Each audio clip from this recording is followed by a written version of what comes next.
Hay una tragedia silenciosa que ocurre en muchas vidas, la tragedia de quedarse estancado. Imagina a un hombre de 40 años que todavía usa pañales, toma biberón y necesita que lo carguen. Sería algo triste, antinatural. Pero en el mundo espiritual esto es más común de lo que pensamos. Hay personas que llevan 20 años en la iglesia, pero siguen siendo bebés, siguen tropezando con los mismos problemas básicos, siguen necesitando que alguien los alimente con cucharita, siguen ofendiéndose por tonterías. Y lo peor es que cuando la vida se pone difícil, cuando llega la tormenta, no tienen estabilidad. Son arrastrados por las olas de la duda y el miedo porque no tienen peso, no tienen raíces, no tienen un ancla. Si hoy sientes que tu vida espiritual está estancada en el biberón, si te da miedo pensar que podrías alejarte de Dios sin darte cuenta, o si necesitas desesperadamente una seguridad que no se mueva cuando todo lo demás tiembla, el episodio 302 es tu llamado a la madurez. Bienvenidos a 777 veces en Jerusalén. Soy su anfitrión y hoy continuamos escalando la montaña de Hebreos.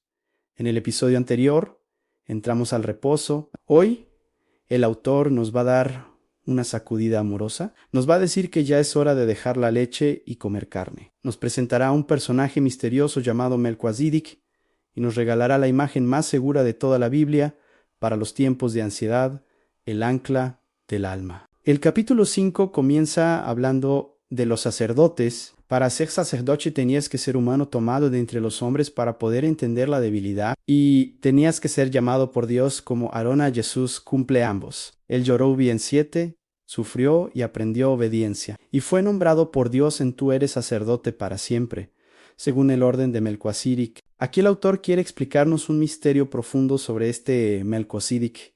Quiere darnos carne sólida, pero se detiene en seco en el versículo 11. Hace una pausa para regañarnos.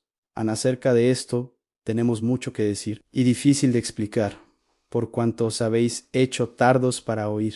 Tardos, nathros, significa perezosos, lentos, aburridos. El problema no es que la teología sea difícil, el problema es que la audiencia es floja, porque debiendo ser ya maestros, después de tanto tiempo, tenéis necesidad de que se os vuelva a enseñar cuáles son los primeros rudimentos, y habéis llegado a ser tales que tenéis necesidad de leche y no de alimento sólido. Aquí está el diagnóstico del síndrome de Peter Pan espiritual. Llevan años en la fe, pero siguen en el jardín de infantes. ¿Cuál es la diferencia entre el bebé y el adulto? El alimento sólido es para los que han alcanzado madurez, para los que por el uso tienen los sentidos ejercitados en el discernimiento del bien y del mal. La madurez no es saber mucha Biblia de memoria, es tener los sentidos ejercitados, es haber practicado la obediencia, es saber distinguir entre lo que es de Dios y lo que no, no porque te lo diga el pastor, sino porque tienes discernimiento propio. El bebé se mete todo a la boca, veneno, basura, comid. El maduro sabe qué comer y qué escupir. En el capítulo 6, el autor nos dice, Gemiados, adelante a la perfección, M a duer Z. Nos dice que ya no podemos seguir dando vueltas en los rudimentos lo básico. Arrepentimiento, fe, bautismos, resurrección.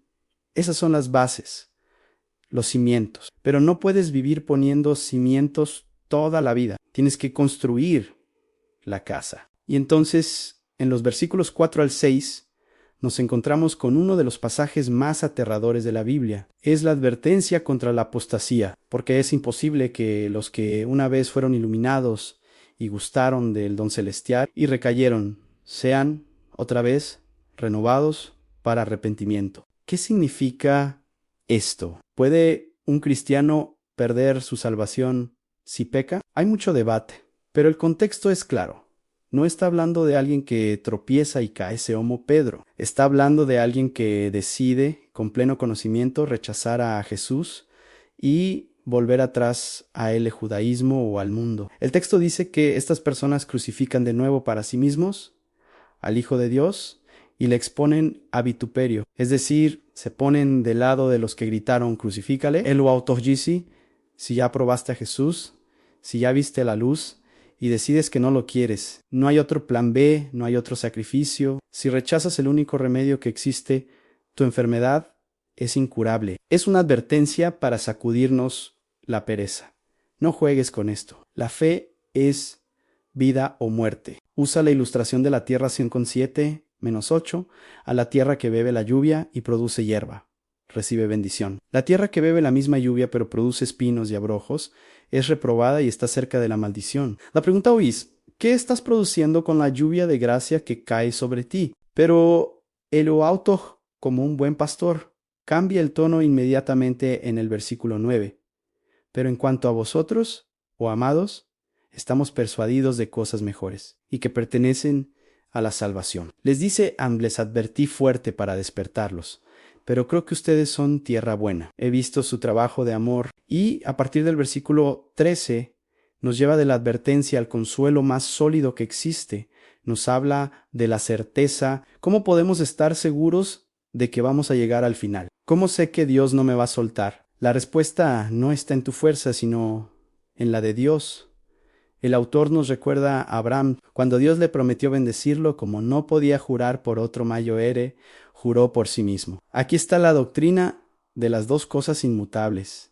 Versículo 18, a la promesa, a la palabra de Dios. El juramento es la garantía de Dios para que por dos cosas inmutables, en las cuales es imposible que Dios mienta, tengamos un fortísimo consuelo los que hemos acudido para asirnos de la esperanza.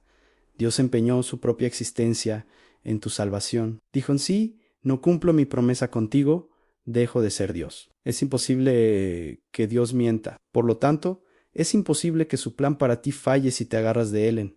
Y esto nos lleva a la imagen final, la joya de este capítulo, versículo 19, a la cual tenemos como segura y firme ancla del alma, y que penetra hasta dentro del velo. Analicemos esta metáfora náutica. Tu alma es un barco. El mundo es un mar tormentoso. Las emociones, las dudas y las pruebas son las olas que intentan estrellarte contra las rocas. Necesitas un ancla. Pero las anclas normales se tiran hacia abajo, al fondo del mar, a la arena, que a veces cede. Nuestra ancla se tira hacia arriba. Nuestra ancla penetra hasta dentro del velo en el lugar santísimo del cielo. Nuestra ancla no está agarrada de la arena de las circunstancias. Está agarrada del trono de Dios. Está enganchada en la eternidad. El barco, tu vida aquí abajo puede moverse, puede ser sacudido, puedes marearte, pero no puedes hundirte y no puedes irte a la deriva, porque estás atado a una roca inamovible en el cielo. ¿Y quién llevó el ancla allá arriba? Versículo 20, donde Jesús entró por nosotros como precursor. La palabra precursor, prodromos, es fascinante. Militaran era el soldado de exploración que iba adelante para asegurar el terreno para el ejército que venía detrás. Náutico, en cuando un barco grande no podía entrar al puerto por la marea baja, enviaban un bote pequeño, el precursor, con el ancla. El bote entraba al puerto, enganchaba el ancla en tierra firme y así el barco grande quedaba asegurado, aunque estuviera todavía afuera en el mar. Jesús es nuestro prodromos. Él ya entró al puerto del cielo, Él ya cruzó el velo y Él llevó nuestra ancla en nuestra Springs A y la enganchó en la presencia del Padre. En tú y yo todavía estamos en el mar, todavía hay tormenta, pero estamos conectados por una cadena irrompible a Jesús que ya está seguro en la orilla, y esa conexión garantiza que nosotros también llegaremos, porque la cabeza de Jesús ya está allá. El cuerpo en nosotros inevitablemente llegará. Un cuerpo no puede estar decapitado. Donde está la cabeza, llegará el cuerpo. Ahumado Oyenchi, esta es la cura para la inestabilidad. Juan, deja de ser un niño. El ancla es para barcos que navegan en alta mar, no para juguetes en la bañera. Dios te llama a madurar. Emociones fáciles, mensajes superficiales. Empieza a comer carne de doctrina, compromiso, servicio. Ejercita tus sentidos. La madurez te da estabilidad. 2. Agárrate de la esperanza. El texto dice que hemos acudido para asirnos crateo. Agarrar con fuerza de la esperanza. La esperanza cristiana no es ojalá pase. Es la certeza de lo que ya pasó en el cielo. Aférrate a la promesa y al juramento de Dios. Cuando el diablo te diga te vas a hundir, dile en imposible. Mi ancla está en el trono. 3. Entiende a Melquisedec. tu sumo sacerdote. El capítulo termina diciendo que Jesús fue hecho sumo sacerdote para siempre, según el orden de Melquisedec. En el próximo episodio desglosaremos quién es este rey sacerdote. Pero por ahora, quédate con esto. Tienes un representante en la oficina más alta del universo. Él ya llegó, y porque Él llegó, tú llegarás. Tu alma está anclada. La tormenta puede ser fuerte, pero el cable es de acero divino. Estás seguro. Gracias por acompañarnos en este puerto de esperanza en 777 veces en Jerusalén. Ahora que hemos tirado el ancla, necesitamos entender mejor a nuestro sacerdote. ¿Por qué Jesús es mejor que los sacerdotes del Antiguo Testamento? ¿Por qué su pacto es mejor? En nuestro próximo episodio entraremos en el corazón teológico de la carta Hebreos 7 y 8 Melquisedec, el cambio de ley y el nuevo pacto, en el episodio 303. Que el ancla de tu alma te mantenga firme hoy. Hasta la próxima.